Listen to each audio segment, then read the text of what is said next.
to, on our final presentation, we've saved the best till last, because Bev Robinson, who is the chair of Blackpool Fylde and Wire Economic Development Company, is going to talk us about skills and the skills workshop. So over to you then, Bev.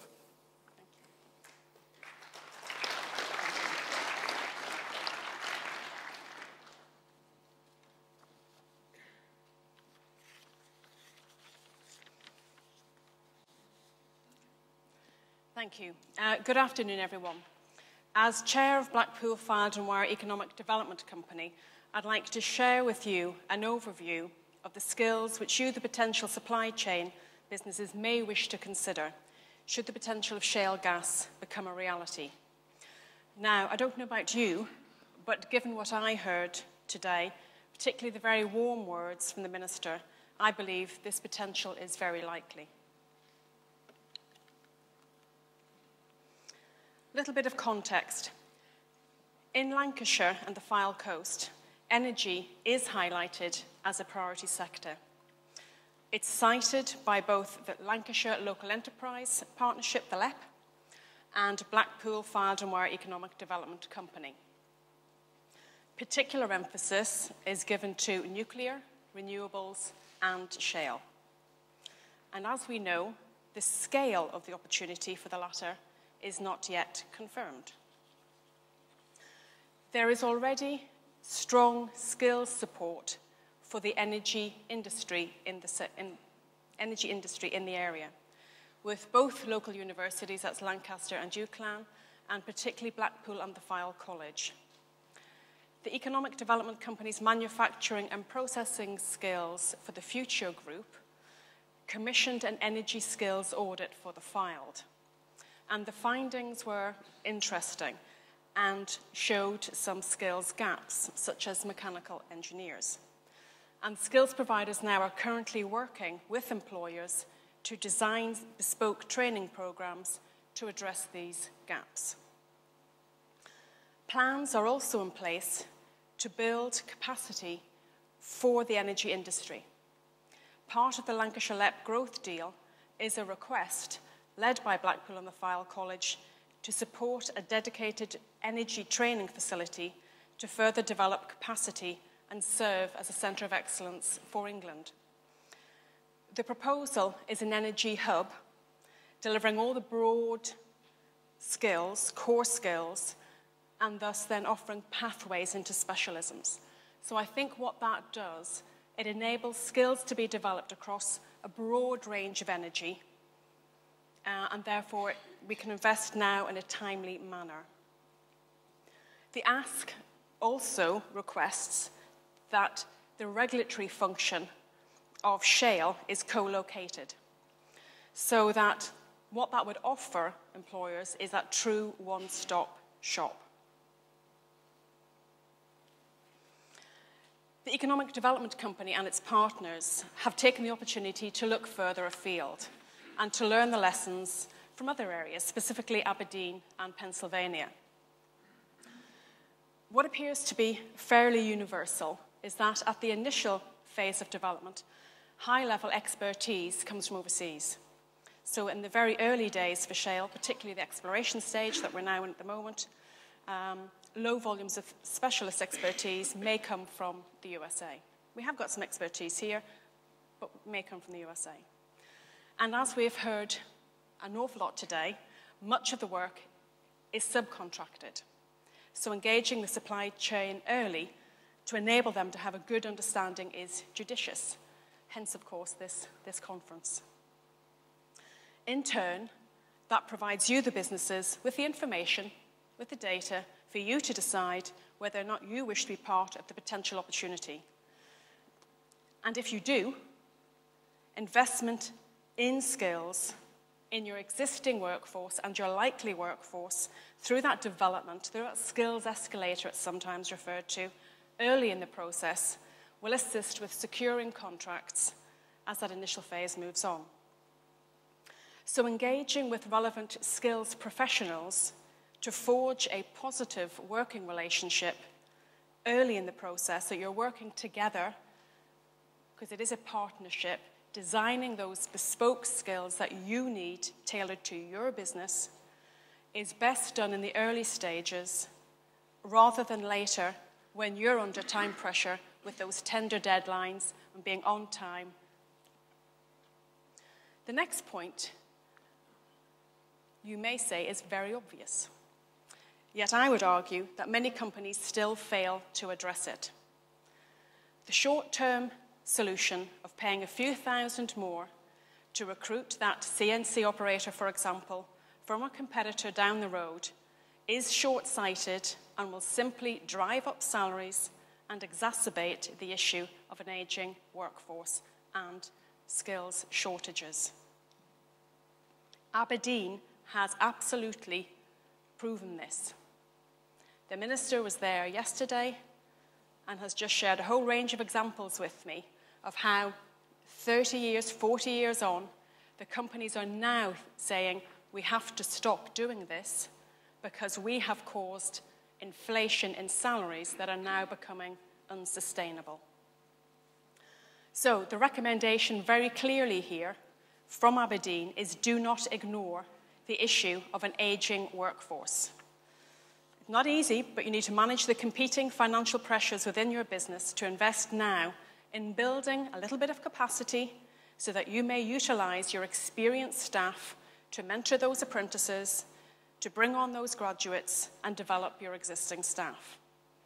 Please don't create or continue to have a skills crisis in your business when it was in your gift working with skills professionals to prevent it.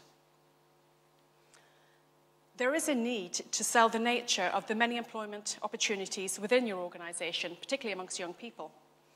And I'm guessing from the age profile in the room that you did have some form of careers guidance at school. Formal one-to-ones, some meaningful advice. I don't know if you know, but in England that has now all but gone. No longer in schools, no longer on the high street, it's gone. And the image, say, of engineering amongst young people now, and I'm personally horrified by this, is oily rags, metal bashing, dirty, don't want to do that, bad terms and conditions, why would I? And part of that advice and guidance is just opening people's eyes to the opportunities. And support does exist for you with this. Once again, working with your local skills professionals, to shape exactly what is being taught on courses, be it formally or informally, will mean that you get the exact skills that you want from your graduates and from those trainees. Offering meaningful placement opportunities, undertaking the occasional guest speaking session, say to undergrads, will give you the benefit of your raising awareness of your company amongst that cohort, amongst that potential workforce, and selling the opportunities of employment within your organisation. So all of this can help you attract and retain talented young people that you need in your organisation. Please see your skills professional as a recruitment agency, as a pipeline opportunity, and obviously those services are free of charge. Please do engage. So let's get into some of the skill sets.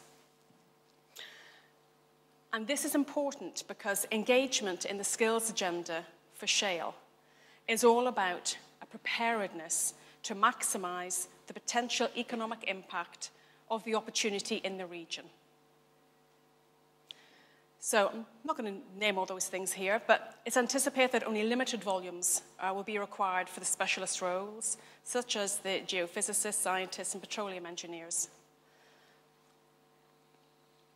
Specifically in the supply chain, you may need to consider a range of skills, from apprentices through to graduates, in a whole range. And we've heard much of this today, so I'm not going to dwell on it too much. So ground operations, such as clearance, cementing services, decommissioning work, general engineering, lots of opportunities around manufacturing and processing, and so forth. Never to be underestimated are what I call enabling functions. So critical functions around project management, quality assurance, leadership and management. Now, major employers in this region cite their investment in things like project management trainees as pivotal to their achievement of projects coming in on time and to budget. So head office skills, so that was broad administration, accountancy, IT, etc., are more readily available in the UK, and really it's a question of subcontractors giving consideration to capacity building. So when this comes off, are you ready? As we've heard today, it's all about extracting shale safely and responsibly within this heavily regulated industry. So a full range of health and safety related roles will be required at each facility, but be that well examination through to security and lots of environmental assessment and monitoring.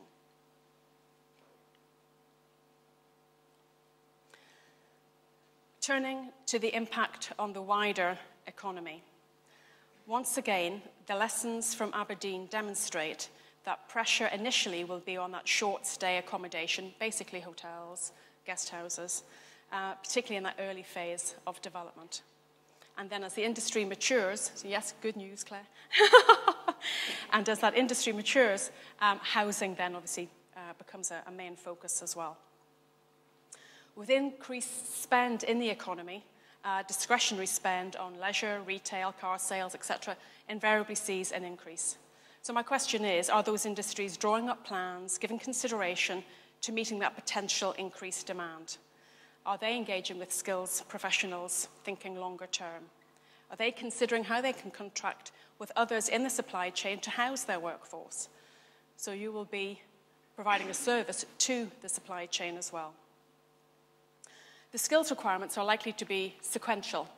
So obviously starting with the ground operations, moving into the specialist skills around drilling, hydraulic fracturing, water treatment, maintenance, etc., and then running alongside are the critical enabling functions of project management, leadership and management, IT and regulatory functions. Now, this afternoon I've given you a very quick whiz through, just really a very brief whiz through the skills that are likely to be needed.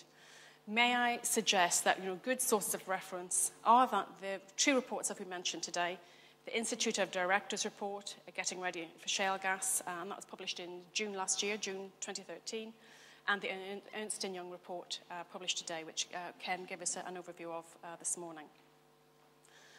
But because you're all very different businesses with all very different needs, I'm going to say it again, it's getting engaged with your skills professional to talk about what you need.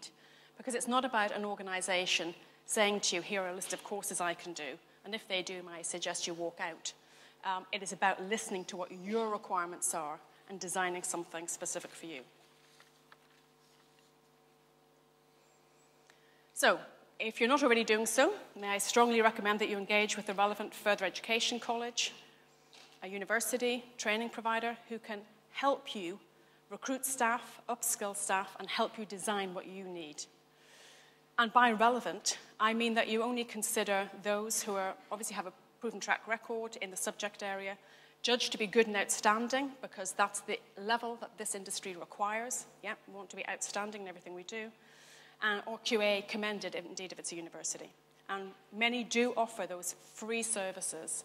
Please do take them up on it.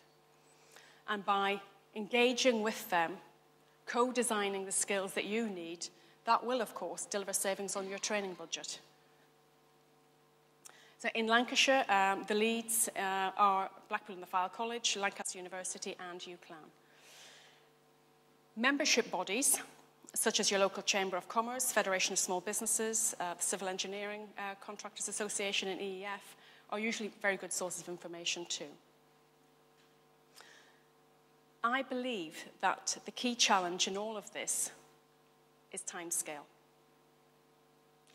There will only be a very short period, relatively short period of time between the outcomes of the exploration stage being known and having all that detail and then going live with production. It will not be sufficient time to train engineering graduates. It will not be sufficient time to train a whole host of those jobs from scratch. Therefore, I guess your decision is whether or not you want to be part of this opportunity and to really consider investing in skills now. So in summary, do not overcomplicate the matter of skills. A lot of people try and make it very complex. It isn't.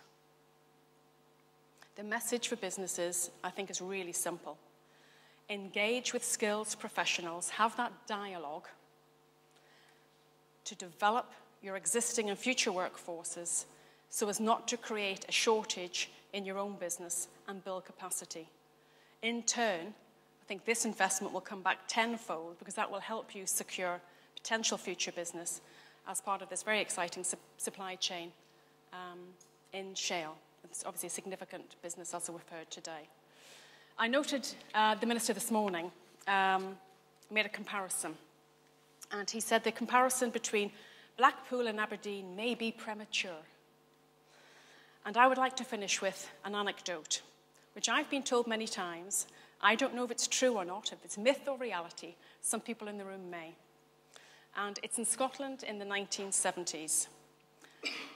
Allegedly, the oil operator's preference was to set up in Dundee.